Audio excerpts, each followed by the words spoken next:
Hôm nay thì chúng mình sẽ cùng tham gia một thử thách, đó là không nói gì và nhận được 50.000. Các bạn thấy chưa bao giờ kiếm tiền dễ như hôm nay. Cùng theo chân chúng mình nào. Let's go. Đi thôi, đi thôi.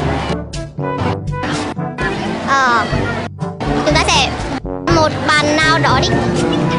Đây đây.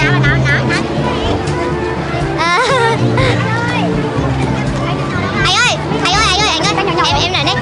Bên team nhà em đang tổ chức một trò chơi, đó là không nói gì và sẽ nhận được 50.000.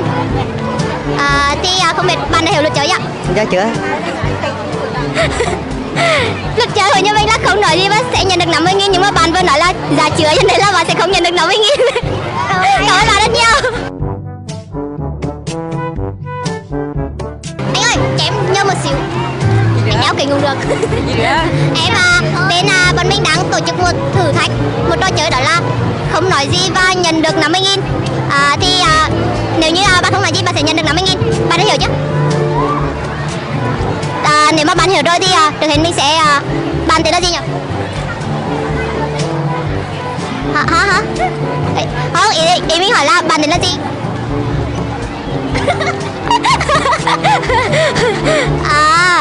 Mình không hiểu.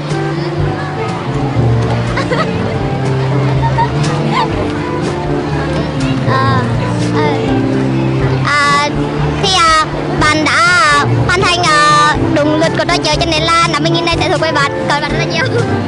Đi có bịp được chị ạ.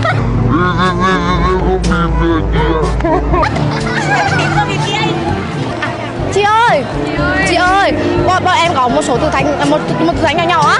Thì trò chơi này nó bình thường lắm, kiểu mình không nói gì mà mình sẽ được 50.000. Chị đã hiểu rồi chưa? Đây, cho em hỏi, trước tiên cho em hỏi là chị tên là gì nhỉ? Là như thế nào chị? Là như thế nào á?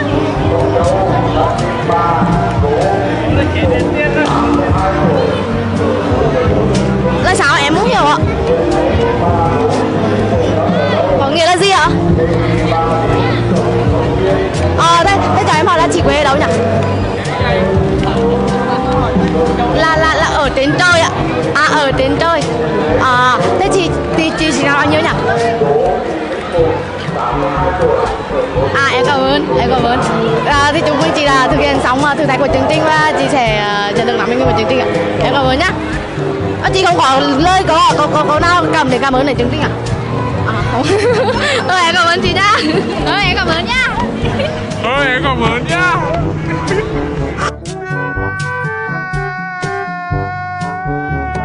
Đoạn này thấy anh em chơi hay quá nên hết mất tiền nè. Do ép nghèo quá đi mà. Giờ em có một trò chơi dành tải anh. Có một trò chơi nhỏ nhẹ thôi, đó là kiểu không cần nói gì là mình sẽ được 10.000. Anh có chơi không? Ủa anh nói đi. Em nuôi anh tên là gì? Anh tên là Lạc Đâu. Đây, anh sinh năm bao nhiêu? 2001. Mất tiền rồi, lời nói rồi. Chị, em ơi, chị dành cho tôi gian được không? Em ngưỡng mộ anh chị lắm á. Dạ. Cho em thực hiện, bọn em đang thực hiện một số thử thách, đó là nếu như mình không nói gì thì mình sẽ được 10.000. Anh hiểu chưa chưa? Là bắt đầu nhờ từ dư luận hay là đang? Là nói rồi đó. Thế là anh mất 10.000 thôi, anh cho cảm ơn lượt thôi, em cảm ơn anh nhá. Ok. Không, ý là em bị mất 10.000. Dạ. Đó, ok, em cảm ơn anh nhá. Em cảm ơn anh. Nhất định nha. Dạ. Để em đổi bên. Bên em đang có một số thử thách á, đó là nếu như mà mình không nói gì là mình sẽ được nhận 10.000 để từ chương trình á. Thì anh đã hiểu được chưa? Rồi. Dạ anh hiểu rồi ạ. Anh hiểu chưa? Em chưa nghe chị ạ. Rồi ạ. Em chưa nghe chứ. Anh có thể tháo khẩu trang ra được không? Anh có thể tháo khẩu trang ra. Đi tháo khẩu trang ra một thử thôi. Để cho em hỏi là anh tên là gì nhỉ? Anh tên là gì ạ? Mình có thể giới thiệu luôn cho bản thân được mà.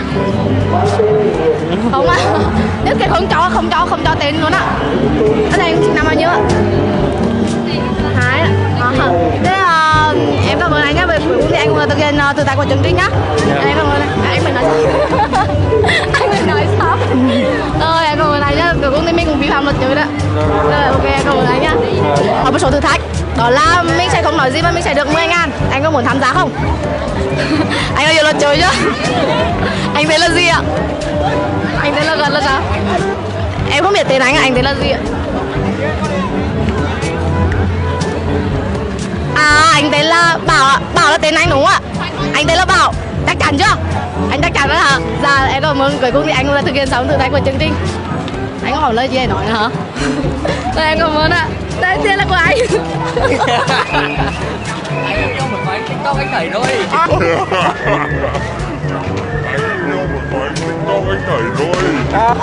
Mình có thể dành một ít thời gian chơi một số thử thách của chương trình bọn em được không? Có.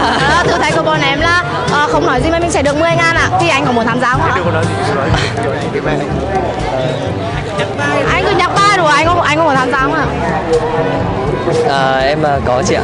Dạ, anh vừa nói rồi ạ. Vâng. Dạ, em cảm ơn ạ. Dạ. Cuối cùng thì mình cũng thực hiện thất bại rồi.